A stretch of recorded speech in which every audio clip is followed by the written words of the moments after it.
Days after the end of the ceasefire, the Israeli military is locked in fierce combat with Hamas militants in southern Gaza. Here are some of the top developments from the ongoing conflict at the time of making this video. Israeli army says it struck 250 Gaza targets in a day. According to a post on X, Israeli military personnel have been tasked, according to a post on X, Israeli military personnel have been tasked with locating and destroying weapons, underground shafts, and explosive charges.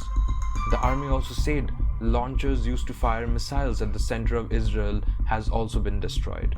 A UN top aid official has said the Israeli military campaign in southern Gaza has been just as devastating as in the north, creating apocalyptic conditions and ending any possibility of meaningful humanitarian operations.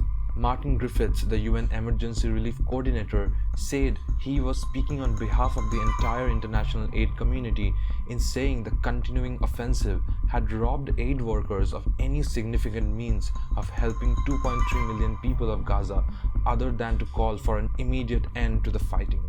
There are reports of high casualties overnight after the Israeli military launched strikes on targets in and around Jabalia refugee camp in northern Gaza. It said there has been a series of intense raids on the camp, including aerial bombardment of a school west of Jabalia, which houses displaced people, killing and injuring dozens. US officials think Gaza ground operation could end by January. Israel's current ground operations in southern Gaza are expected to wind up in January 2024.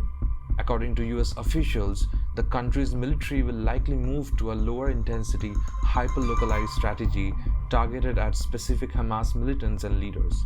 The report added that the Biden administration has warned Tel Aviv of the deteriorating international opinion and called on them to do more to limit civilian casualties.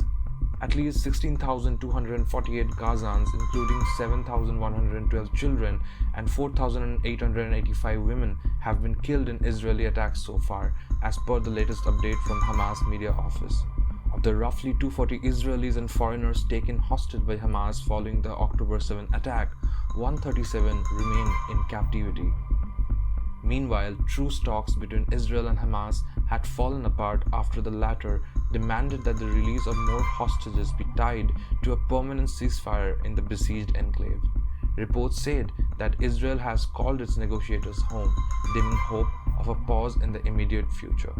For more updates on the ongoing Israel-Hamas war, please follow the Indian Express on YouTube as we dive deep into the various issues emerging out of the conflict.